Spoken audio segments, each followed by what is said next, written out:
the shortcut that folks try to take a lot of the time is that, well, we've got the new skeleton now. Why isn't Right. it dancing? Why isn't our new organizational skeleton tap skeleton. dancing? And it's like, well, because they have no muscles attached to any of our new structure anymore, and that's gonna take some time. Hey, everybody. Welcome back to Outwork with Ready. This is a podcast about modernizing organizations because we think that the future of work is happening right now.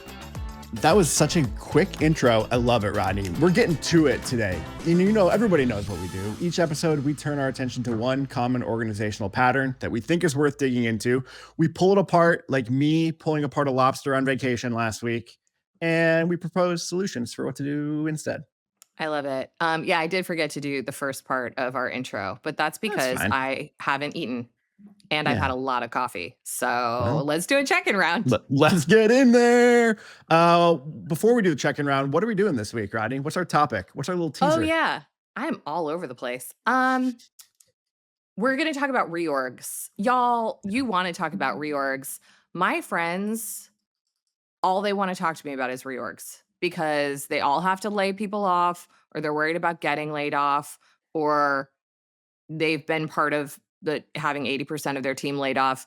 This is just like, guys, we're in it. Like we're at the very beginning of what is going to be the biggest trend of reorging shenanigans, maybe in industrialized history. So we're going to do that. But first, we're going to check in. We sure are. And going with something vaguely structure related, but not that type of structure. Rodney, what feature is really important to you in your living space? I mean, this is so fucking basic, but I really like natural light. I really just am not, I can't really live in a cave. It makes me sad. I'm an outside kid and I need to feel like I am in contact with the outside at all times. Yeah. All right. I would imagine a popular answer. I would go with that. Although I've probably talked about this on the podcast. It is a continuous point of contention between me and my wife because she loves blinds down, dark and cool. And I want blinds up, windows open, give me that fresh breeze. So Agreed. we're always fighting about that. I like, and I don't know that I've really had this all that much, except for about 1 year ago, is view of water. I really like living near and can see some sort of body of water. I don't currently have that, but when I have had it, I have enjoyed it quite a bit. So fancy, Sam is like, I like to have water views in my home. Okay. Yeah. I mean, okay, Prince Rockefeller. I wish I could show what I'm talking about in terms of my last apartment. It wasn't like this expansive view of the ocean. It was like this tiny creek coming off of the Hudson River, and there was like a fountain.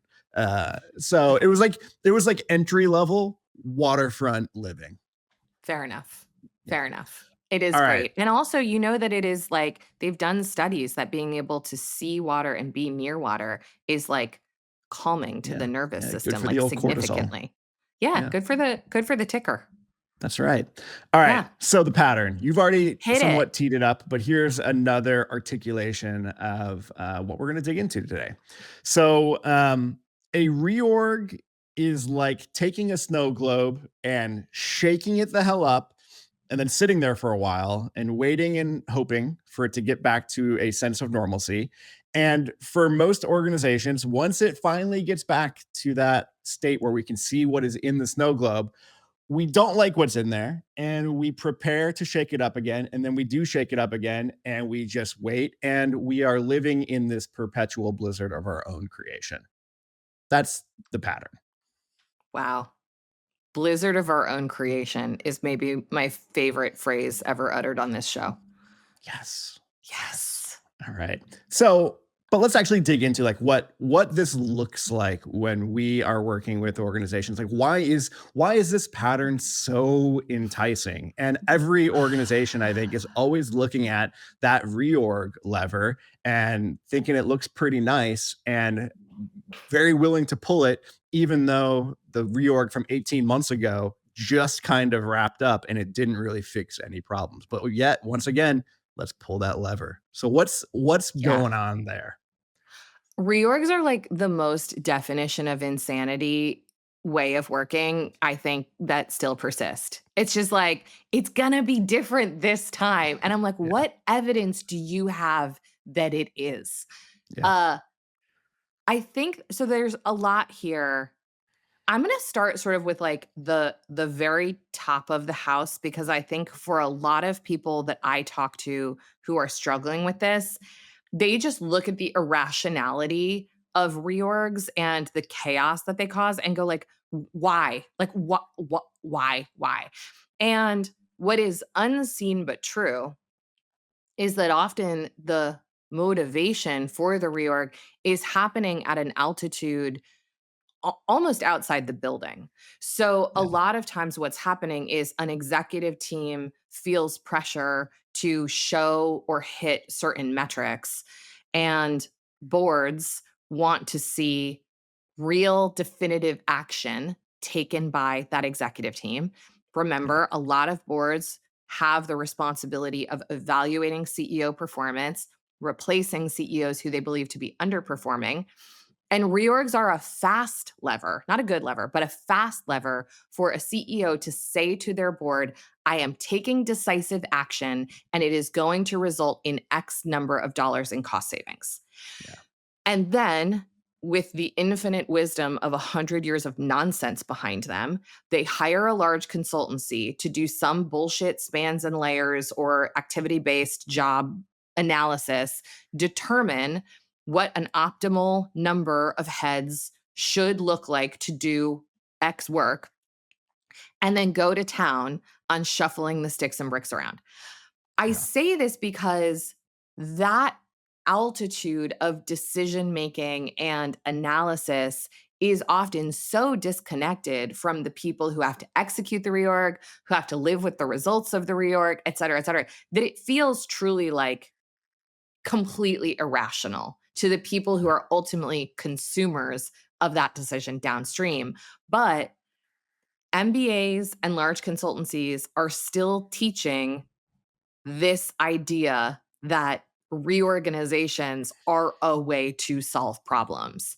And so I think they are an evident and well hewn lever to pull. Yeah. Well, and they do solve problems, but not the problem that we think they are solving. They solve the problem of get the board off my back or show that we're That's doing right. something. It's the classic thing that we've talked about where we feel like in order for big changes in order for something big to happen, our aspiration is large. We therefore need to take a really big swing for it to happen. And there's not much bigger than the incredibly visible and disruptive reorg. Yeah, I think that's right. And, I think there's part of it that is also a little bit deeper and like the psychology of this is interesting.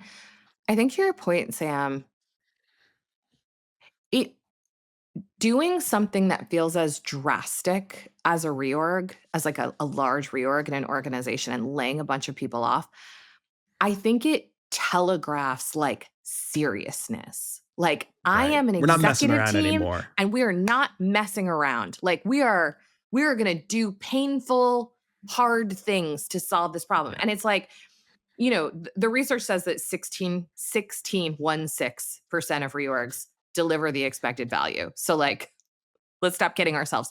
But I can also empathize with a leader who's facing headwinds and has a board breathing down their neck and wants some kind of short-term lift and knows that this will like sate everybody, just kind of being like, fuck it, reorg it is. Uh and feeling like that is going to like make everybody go like, okay, he's really serious if he's gonna do that. Yeah. I'm just realizing too that the fact that it is so disruptive is actually a feature and not a bug in that because it buys you more time. Like, oh, Yeah. like we're planning the reorg. So like get off my back. We're doing the reorg. You can't expect Right. any sort of good outcomes during the reorg. And now post reorg, we need some time to like figure out our new normal. Well, you Yeah. just gained 6 to 9 months of like At reduced least. expectations. Yeah. At That least. optimistically. Optimistically. Yeah, that I think that's exactly right. And, I somewhat, like, cheekily say, but it's true. Like, show me a leader convinced that a reorg is going to solve real problems, and I'll show you a leader who's just out of ideas. Like, Yeah. it's such a fallback. And to your point, I think the incentives align for a bunch of reasons with just falling back on this. This is a Yeah. best practice. What a hilarious idea that a reorg is a best practice of fucking anything. Like, in Yeah. what universe? Who do you know that's been like, "We did this reorg, and God, that really, like that Yeah. really, like, was the bridge to Valhalla." Like, get out of here. Yeah. No, absolutely. And I'm sitting here realizing too that I wonder, maybe these two flavors of reorgs aren't different enough to talk about differently, but you said something that made me think that you can have a reorg which is basically, we don't actually change any structure, we just change the number of people in that structure. And you Right. can have a reorg where you're actually moving teams and structural ideas around and trying to do something a little bit different in that. And those feel like they're slightly different. I don't know. I think the first one, the reorg where we're just laying a bunch of people off, like I guess there are potentially situations that you get into as an organization where something like that just has to happen. But it feels different than, like, we have a hypothesis about how our structure should be a little bit different, and we want to start moving toward that, because I think you and I would not argue with the fact, like, there's a reason structure is one of the 12 fields in the OS canvas Of that we talk course. about all the time. So it's not that you should never touch structure. It's the idea of basically wiping it clean or doing massive change in one fell swoop is going to solve any problems. I I totally agree. And said differently, if you take nothing else from this episode, folks, take this. Structure should come last, and it almost always comes first. Yeah. So there is a myth that first we'll do the analysis and redraw the structure. Then we'll move all the chairs around. Then work will be different. And I'm like, yes, in reverse. First, let's change how the work gets done. Then Yeah. let's move all the people around. Then let's draw a picture of what's happening. So, like, to Right. your point, Sam, I love doing structure work. It's one of my favorite things to work on, actually, but I want to Yeah. do it in literally the reverse order of how it gets done as a best practice. And that's basically the difference between being kind of Twilight Zone led in structure work versus being Sunshine Zone led in structure work. 100%. Doing Sunshine Zone structure is the redrawing of the charts and the pictures of the organization without really thinking about what the Twilight Zone ramifications are going to be. 100%. And, like, just to address the other part of what you said, because I have a little bit of a spicy take on the, just eliminating roles from a team or organization. Sure. My spicy take is, it's not no always, not no ever. Like, sometimes I do believe that organizations get bloated. Sometimes I do believe that because of organizational debt, inertia, changes, we have more people doing stuff than we really need. And what we know is that humans will fill their day, kind of like, Yeah. and We're good justify at their that. existence. We're good at that. It's kind of like what we were born to do. So it's not that I think there's never a case where a leader or a manager shouldn't look at their team and go, "We have 9 people doing 6 people's work." Like, for Yeah. real. Like, that is a real thing.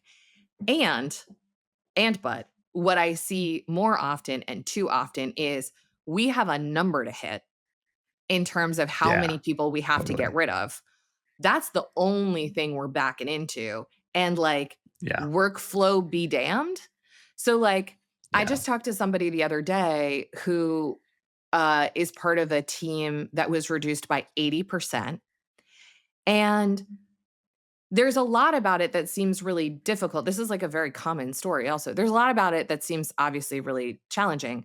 But one of the things is just that when this happens, to your snow globe analogy, it doesn't feel like a ton of thought goes into where all of those people's work goes.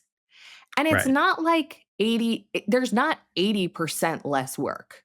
Like maybe there's Yeah. 10% less work, but now there's 80% fewer people.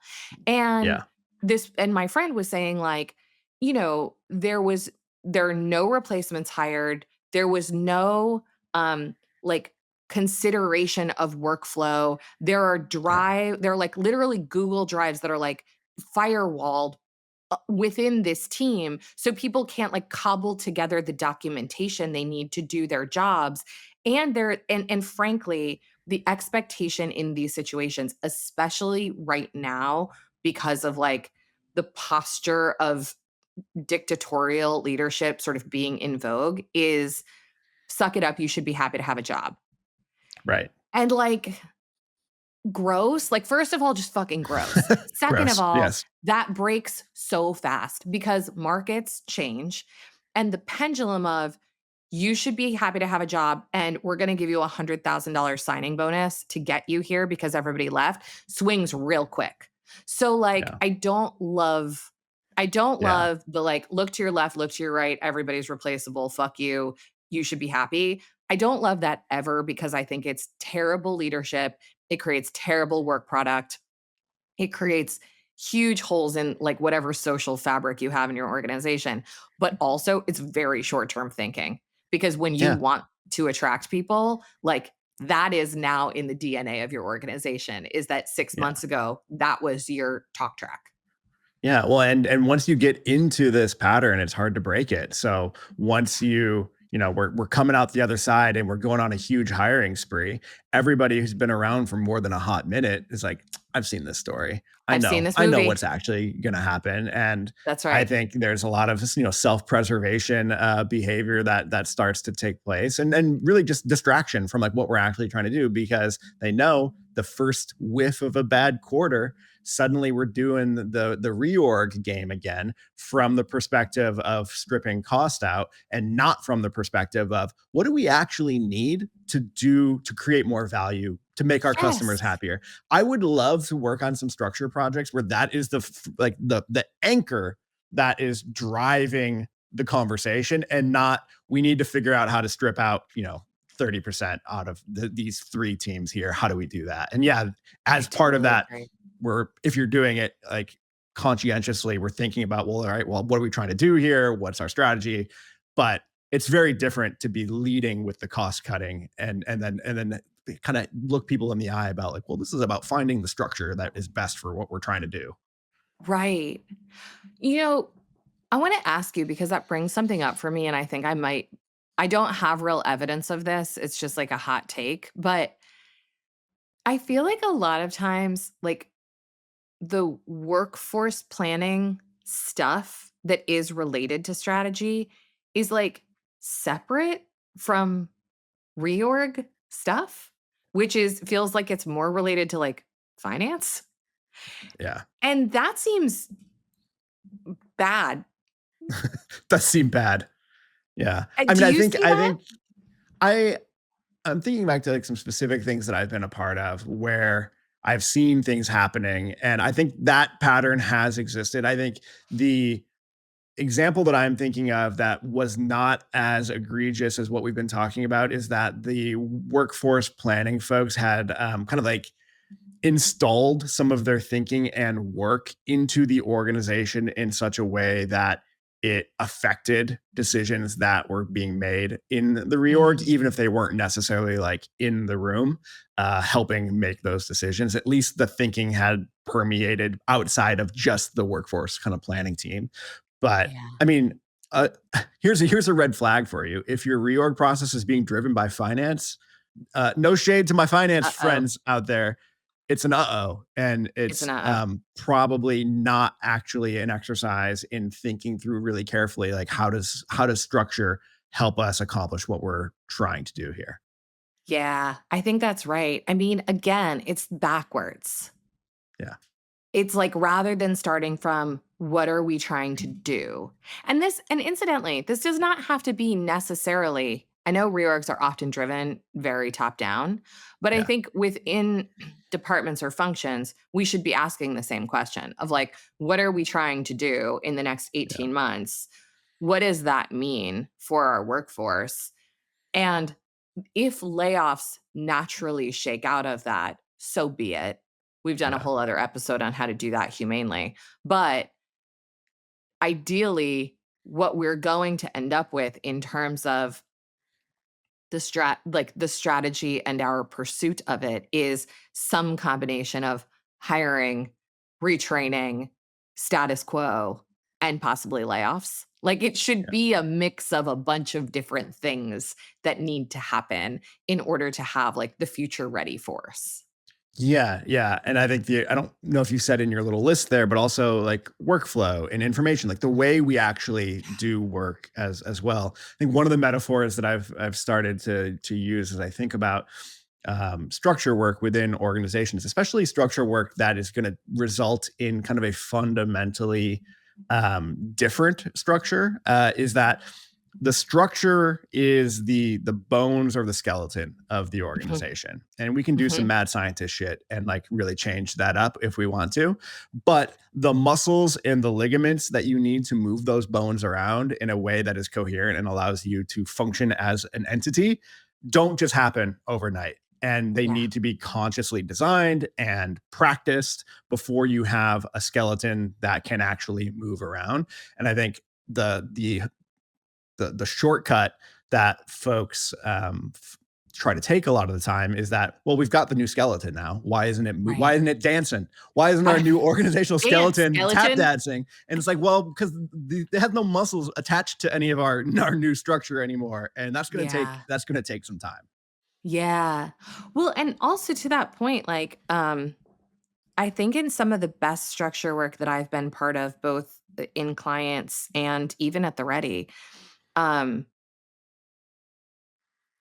there is, I think, in great structure work, like in all significant change work in an operating system, there is going to be some real messiness.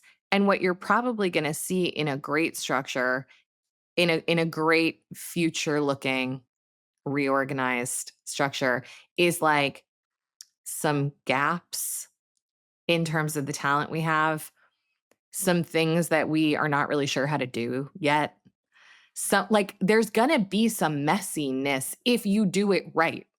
Yeah. And part of part of the problem with this is that doing it correctly is way less fun than doing it wrong.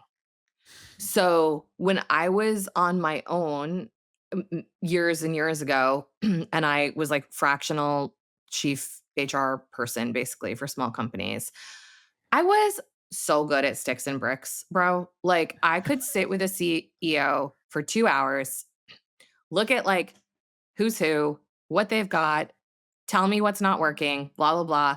I would redraw them something and they would be like, I never thought about this before. And I'd be like, fucking nailed it. The German judge gives it a 10, you know? And it was great. It was so fun. And then I bore no responsibility for what happened after that, or if Yeah. it worked, or if they could hire those people, or if anyone could do those jobs that I articulated. I was just like, nailed it. You were playing The Sims. Beautiful slide. Yeah, exactly. It was Yeah. perfect. Um, it was so tidy. It was so satisfying. Literally, like me and the CEO, like high five on the way out of the day and Yeah. go get Yeah. celebratory beers. Doing it the right way is a fucking mess. Yeah. But that's how you get a skeleton that makes tap dances. What so I feel like I have to ask the question then. Well, actually, this is connected to something I wanted to ask before, and maybe the order of operations here is a little bit wonky. However, for somebody who's sitting here thinking, like, what are they? Okay, structure. Are they talking about like, okay, we're a functional organization, or like we're a Mhm. matrix, or we're divisional? Like, is that what we're talking about with structure? Like, well, I guess what are the kind of constituent components that you are thinking of that when you're talking about like doing structure work? Yeah. So you add to this list. The first things that Sure. come to mind for me are like org chart reporting lines. Sure. Basically, like how many people report to whom and what kind of jobs are those and what is sort of like the tidy sunshine zone asset at the end of it that makes perfect rational sense in terms of how our work is split up and organized. Mhm. What else would Yeah. you have in structure? I mean, that's I So think in trad structure work, that's what it sure. looks like. Sure. And I mean, I think where my head goes, and this is why I think sometimes it is hard to meet people where they are in structure work, because my mind immediately goes to what are the principles and assumptions that we have in place about what structure even is. So I think about things like Uh-huh. team topologies. I Oh, think yeah, I about love that things stuff. like holacracy or Yeah. sociocracy, which are really cogent and well thought through articulations of different ways to think about structuring an organization. And I think a lot of times in most organizations, there's no awareness of things like that at all. So it starts and ends kind of with what you articulated there, the With the traditional. triangle? Yeah, yeah, exactly. With our pyramid here, with the CEO at the top and everybody doing real work. No, I'm just kidding.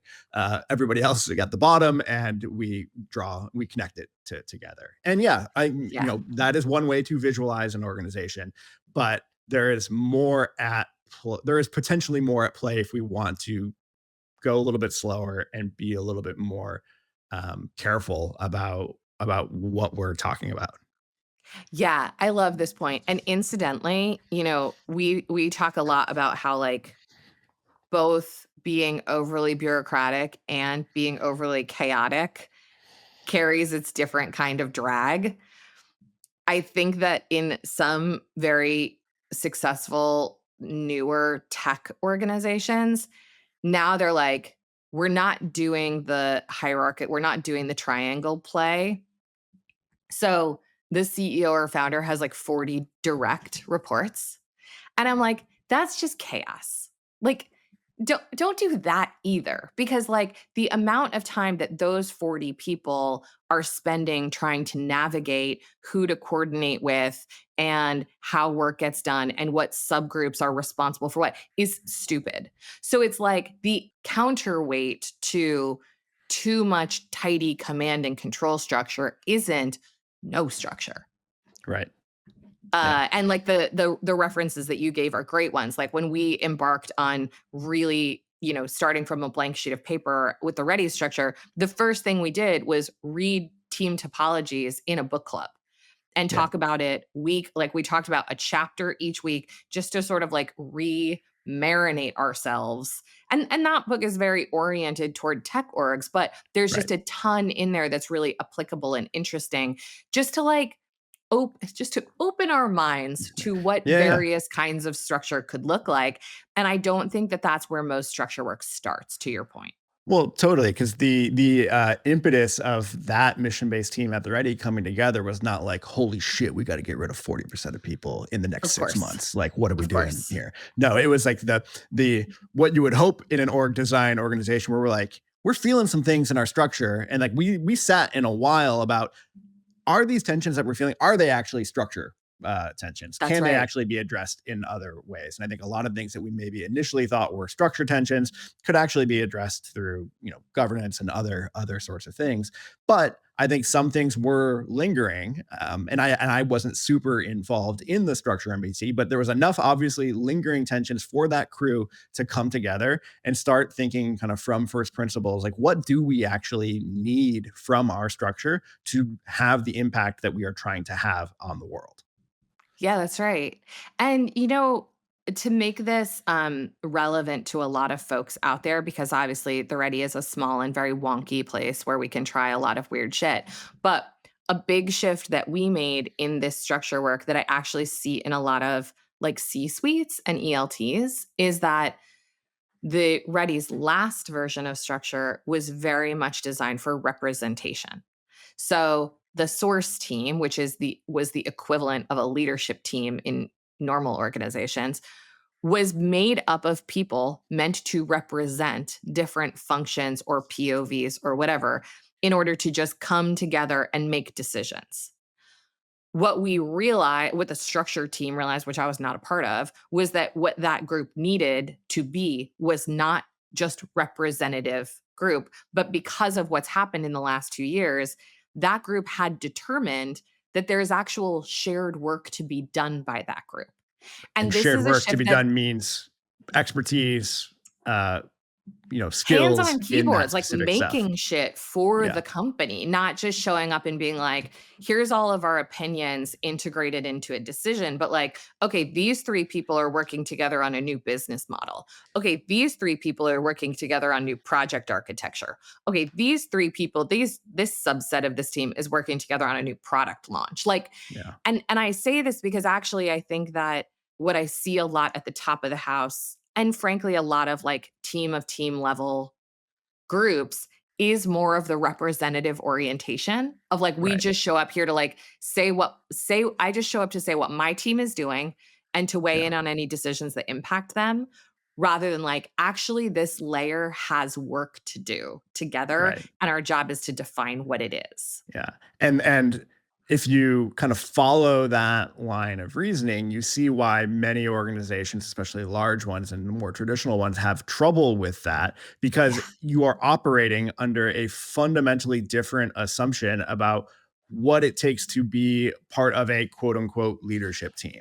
that's right. It's not just, the most tenured person in your function. It's people that we need to do actual work, and here's how we're going to get after that. But that breaks a lot of things in a quote unquote regular organization. Yeah, mostly people's brains. And I wanna egos. yeah, totally. I wanna shift gears slightly because what we haven't talked about is the feeling of being in the blizzard. And I think part of, we've touched on a lot of what I hoped we would in terms of the sunshine zone myth busting around org charts, but the midnight zone of reorgs and layoffs, I don't think can be overemphasized, Yeah. in terms of like the true human cost of doing Yeah. this stuff poorly. I'm Yeah. never gonna say don't do it at all. This is a fact of life. Organizations Yeah. change. Shit Yeah. happens. But talk to me about like what is happening? Because it's not just somebody lost their job. That's hard and that is existential for people, especially right now, and we hate it. And it is so much deeper than that, actually. Yeah. Yeah. It's beyond that, which is a huge distraction and huge, just creates a lot of feelings of unease in people, which is not fun to sit in. I think you're left with, all right, even if I do make it through the layoff part, what is my work actually going to look like? Who am I actually going to have to work with? Oh, the three people who I was closest to in this organization are now gone. Like, that has fundamentally changed my experience of coming to work every day. Yes. Do I even believe in the new strategic aim that precipitated this structure?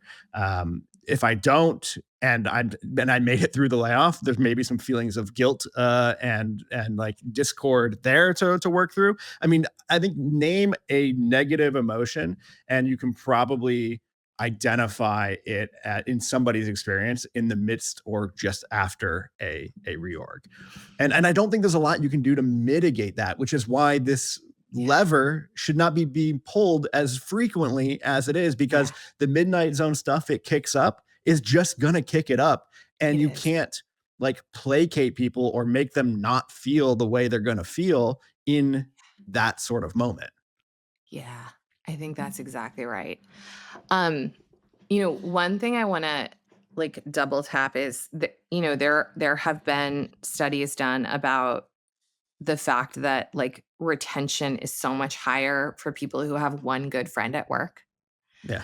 And so to your point, like the idea that like our productivity, our efficiency, our performance are decoupled in some way from the relational structure of work is garbage. Like these things are intertwined with each other. And so if you're going to fire my work bestie, like things are going to change for me Yeah. for real. And I think the same is true of managers. You know, most organizations that are out there still have traditional manager structures.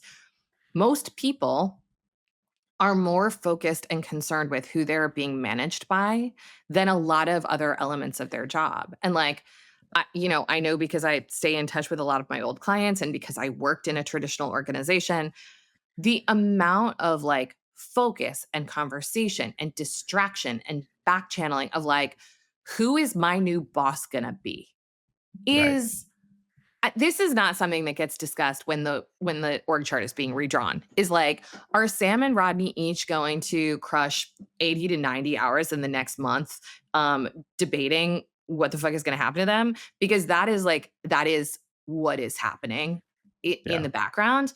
Um, and the other thing about that is I think people also underestimate that when these changes happen, everybody watches because they believe it is a signal of like who has power, who's in favor. Like Yeah. when the territory lines get redrawn, the entire company is watching who gets what. Yeah. And they're And looking that I think is at also patterns. underestimated. Totally. Totally. Well, and the patterns that people may pick up on could be completely random. Humans are amazing at finding patterns in noise. Like our brains are designed for that. So, Jimmy, Pamela, and Steve all got fired. And this is going to be a stupid example, but they all wore blue shirts all the time. Like, holy shit. Like, we don't wear blue shirts in this company anymore. Insert better, more relevant a variable there, but the point stands. And I think that times like 100 in a large reorg in a large organization, that's where like these weird myths and things that get spun up that very rarely actually make it to the surface, but only live within kind of DMs and conversations Yeah. that are like, I think it creates weird, very weird, like dynamics in organizations that are hard to trace back. Yeah. Like, where did it I come think that's from? exactly right. I think that's exactly right. I mean, the other thing that I think gets there are two other things. One other thing I think gets us underestimated is the fact that when the snow hits the ground again, a huge number of people basically have a new job to learn. Yeah. And a new job is one of the most stressful life events psychologically that there Yeah. is. Yeah. We're just like, oh yeah, this person is going to take this and this is going to take this and they'll just figure this out and blah, blah, blah. It's like you are basically telling people, like, so on Monday, your work bestie's gone, you have a new boss who you don't know shit about, and you have a new job that like you know how to do 40% of. Off you Yeah. pop. That's Yeah. insane. Yeah. Yeah. It's insane to have any sort of expectation that there's going to be an increase in productivity in Yeah, and any we time think it's soon. like yeah, exactly. We think like that's Yeah. gonna be the thing that gives us like a bunch of productivity Yeah. lift. Like, obviously not. Obviously Yeah. not. And Yeah. then the other thing that like I wanna say, because I'm seeing so much written about this right now on LinkedIn and in the news and whatever, is like when these layoffs happen and as AI takes jobs, we are going to see in droves companies just like walking people out the door. People are wired for their own survival. The idea that any organization is going to feed the line to their workforce that we're a family and that we're a values driven organization and that we're purpose first and that we're employee driven and blah and we're culture is our differentiation, blah blah blah blah, and then we're going to walk 10% of the organization out the door on Monday, and then we're going to gather everybody back together and tell them the same shit and Yeah. expect that they're so stupid that they believe it is a farce that I cannot understand. Yeah. Yeah. I'm right there with you. And We're a family, but your brother disappeared and we're never to speak of him again. Okay, but also please stay fully committed to our important work and our values led culture, get out of here. And I think that, like, again, we're not here to say that restructuring, reorganizing isn't ever necessary, but don't treat people like they're fucking idiots. Like, Yeah. that's just adding offense to an already difficult situation. And I think that to name the AI of it all, because like it's all we talk about and think about, at least I do all day, is like, I do think that whatever ultimately remains for organizations a few years from now is going, like, the currency of some kind of trust in organizations is going to be so much more significant than it is right now. You can't treat people in a way that completely defiles their humanity and then expect them to blindingly and unquestionably trust you. Yeah. Yeah. That's just like, no one's gonna do that. And so I'm That's not the most saying you're abusive relationship that you could it's possibly describe. it's and I was talking to a friend the other day, and like she was just like, I feel this my friend with like the 80% layoff, and Yeah. she was like, I feel so gaslit by Yeah. this company. And it's like, hard decisions are hard. They get made for reasons. Sometimes those reasons are good and sometimes they're not, as we've talked about for the last bunch of minutes. At least be honest about what they are. And Yeah. don't just like, don't gaslight people in, and don't like use messaging. God, use messaging to try to convince people that what they are seeing in front of their eyes isn't It's not. there. Yeah. Like, the cost of that cannot and will not be measured, but I assure you it is significant. Yeah. I'm with you. I had one hot take, but it feels like a tonal shift from where we just ended there that I is have a maybe hot not take actually too. useful. Let's do Okay. 2 hot Let's do takes, 2 okay, 2 quick hot 'cause mine takes. has nothing to do with anything else we've talked about. Okay, okay. So I'll do mine real quick. We don't have to talk about a lot. I just want to put it in people's heads, and maybe if you have a thought about this, listener, like shoot us an email because I'm curious about it. So I Great. think as we get further into this AI centric world, I think we may start to or need to let go of the idea that organizational structure, is supposed to be legible to humans. I think Yeah. every structure right now in organizations, whether it's holacracy, sociocracy, traditional sort of hierarchy, all of them are understandable to humans, and that's part of their appeal. Is that again, it's telling the story of like how things are going on here, and I think that we may be in the last bit of time where that is actually a thing that we care about in our organizations. I agree with your hot take. My working hypothesis is that AI is going to deliver what DAOs and Web3 promised. I think AI See could previous actually miniseries on DAOs if you are yeah, wondering what that means. I think AI is it answers a lot of the questions about fully distributed autonomous organizations that like Yeah. the blockchain could not answer. Yeah. I totally agree with you. I think, I'm my own mental model right now for the real nerds in the house and the OGs is like, I am not really focused on the future of work anymore. I am now focused on the future of organizations and whether there is one, because Yeah. I think you're right, Sam.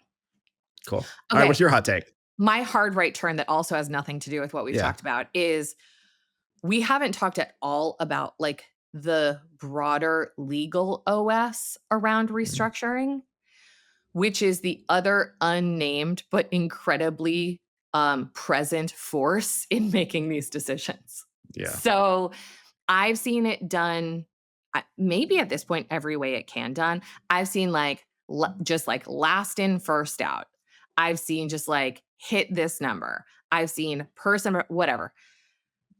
For the people who are normies who didn't like work in HR and haven't had to go through this particular gauntlet, the amount of legal negotiation analysis to determine of all of your friends being walked out the door who is likely to sue you and how much is that likely to cost is a huge unseen portion of this work. Sure. And it contributes in many ways to the irrationality, the apparent irrationality of some of the decisions that get made.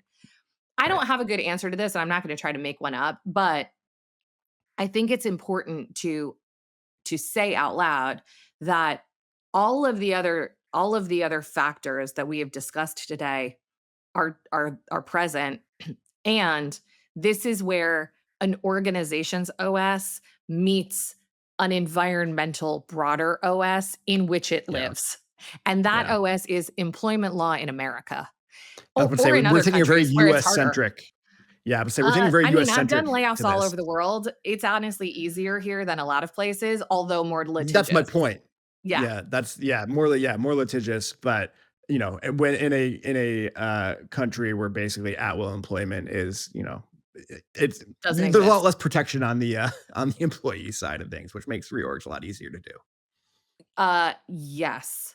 Yes. And Yeah. and so all of this is to say, I don't know what to do about this, and I'm not gonna try to make something up, but I do just wanna say out loud that the legal OS is an unseen force in all of these decisions that I don't think gets discussed enough. All right, Rodney, should we talk about some specific things that folks could do instead of Yeah. all the bullshit that we just talked about? Yeah, you go first. I talked a lot. Okay, I've got one idea here, and this is coming from kind of recent events at Apple, where Jeff Williams, the COO, is retiring, and over time, for like various reasons that weren't always made public, he was in charge of, I believe, the Apple Watch initiative and I think the Health initiative. And as he steps out of the COO role and the new person whose name I don't have in front of me steps into the COO role, that person is not inheriting the kind of like weird Apple Watch and health initiatives that Jeff Williams had happened to get over his duration at COO. And what that made me think of is thinking about structure and reorg type things as opportunities to like reset and kind of like get Mm, back to a default, because it's normal over time for like people to like grab little like weird parts of other jobs because you're good at it, or because of some reason that we can't even remember anymore, it made the most sense for you to do it. And if we're gonna be changing who's in boxes and what the boxes even are, let's use that as an opportunity to bring some sanity back to things that may have drifted a little bit away from where we want them to be. I love that. What Um, else you got? so one of my favorite places, I don't know if it's the first thing to do, but when we suspect that there might be something awry with our structure, before we do anything or we look at any org chart or we talk about one person's name, also don't talk about people's names as a starting Yeah. point ever. It's so easy to be like, well, Sam's really good at blah. So what if we gave him blah? No, no, no, no, no, no. That's terrible design. Don't do that. One of the things that I love doing is like value flow mapping. And that sounds like a wonky way of describing literally who buys what from whom. Yeah. Like, how does the money get from out there through in here? Yeah. How does the funding flow? Who is creating value for what customer? So, an example of this, I worked with a talent acquisition team of a big tech company a number of years ago. And what we realized, I'm using this because a very accessible example. When we did value flow mapping, basically, it was like the analysts sold to the sourcers because the sourcers needed that data to figure out where to find talent. The sourcers who had found the talent were buying that information from the analysts and selling it effectively to the recruiters who So you were don't then mean going, literal buying and selling, but like a no, a but like virtual value. buying and selling of Virtual buying, value. and I Yeah. like to say it as buying and selling because it's Yeah. easier, because it's kind of easy to think of things as commodities. Yeah. The sourcers are then, like, selling to the recruiters, "Here's a slate of candidates for you to, like, Yeah. go reach out to, etcetera." The recruiters then are selling to the hiring managers vetted candidates, and Yeah. those hiring managers are essentially buying those candidates, buying their hires from Yeah. this recruiting organization that has a long back end to in order to sell something probably to customers. Or if that's an internal function, that the hiring manager sits in, keep going from there all the way to the end where there's a customer. Yeah. This is like a not difficult exercise to do at all and will start to show us actually what the flow of value is in an organization. And a lot of the sort of models that you and I talk about and use in our work have a lot to do with value flow Yeah. and just understanding really how does this organization get value to its customers. So I Yeah. use buying and selling as a very like blunt instrument way of getting at this because I think a lot of value flow mapping gets a little too like MBA-ish for my taste. But that's a really nice way to understand like what does my job got to do with a Right. customer and their wallet. Yeah. Yeah, I love that. And I think it's where if you really want to get wonky with it, I could see how if you follow that kind of line of thinking to the nth degree, you end up at something like higher in micro enterprises where we're like 100%. literally buying and selling services from each other. But you don't have to go that far to get value out of like just getting clear about where the value is in the organization and how it Yeah, flows. exactly. Cool. I've got one more small thing, and I think it's just this idea that we structure reorgs almost always are kind of big moves done once, and then we deal with the ramifications. It doesn't have to be that way. You can test and learn new structure ideas or concepts in smaller parts of an organization. I'm working with an organization right now that has a kind of specific sandbox, a specific area that they are working on, that they have permission to kind of overlay new structural ideas on top of whatever they currently have in order to test out what it would be like to work in a different way, what it would look like Cool. to have cross-functional teams working together without having to worry about kind of some of the other stuff that their bureaucracy has to hold everybody else to. So we're learning a lot about what works and what doesn't work in this smaller space, and we are going to be digesting those lessons and sharing them out more broadly. And whether or not these structural ideas end up spreading throughout the whole organization or a larger part to be determined, but the group of people who are working in a new way right now are getting a lot of value from that and are going to be bringing that experience, to future endeavors within that same organization. That's awesome. I love testing components even over like the big bang. No big bangs. Yeah.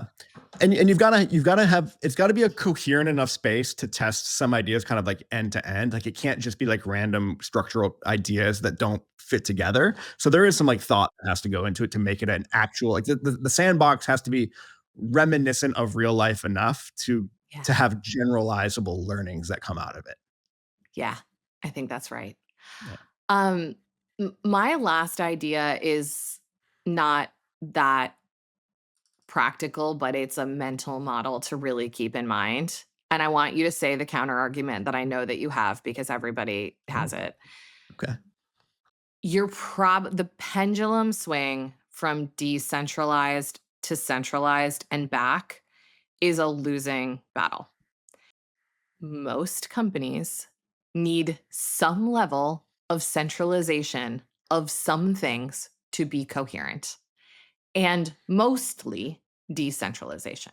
Let's use hire as an example because they're a great one because they are like the wonkiest, coolest, most progressive, most third wave company that we talk about.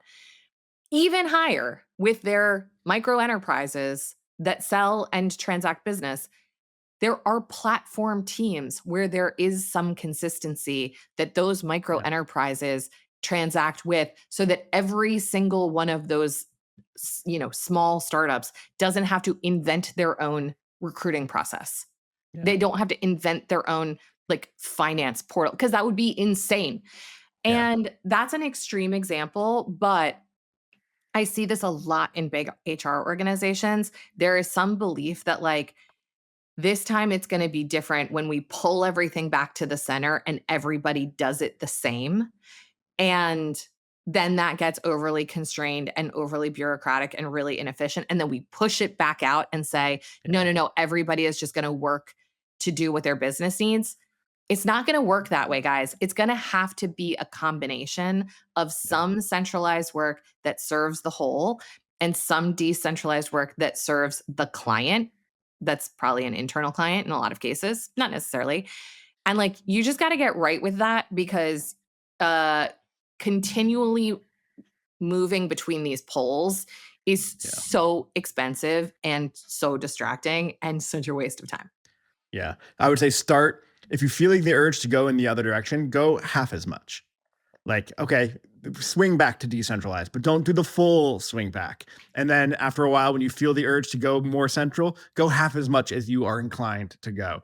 And I think you kind of settle into that third way that you're describing. Or start with, like, why do we need to centralize something? What do we get? And only centralize that thing. That part. Yeah. Yeah. Yeah. Yeah, I'm with you. that would be my take. All right. I don't know Are you what the gonna thing give is the that I was counter supposed to push argument? back. It's What's the Apple. counter argument? Oh, it's It's Apple? Apple. Everybody goes, "But what about Apple?" Yeah, what about Apple? Are you $3 trillion organization too? It's dumb. Are you Stop like looking Apple? stop looking to the biggest outliers in the world and extracting unnecessary and inappropriate things that you should be doing because of it. And it's the whole like, well, we'll do the Spotify model. Well, first of all, Spotify didn't even do the Spotify model back in the day. They definitely don't Right, do it now. right.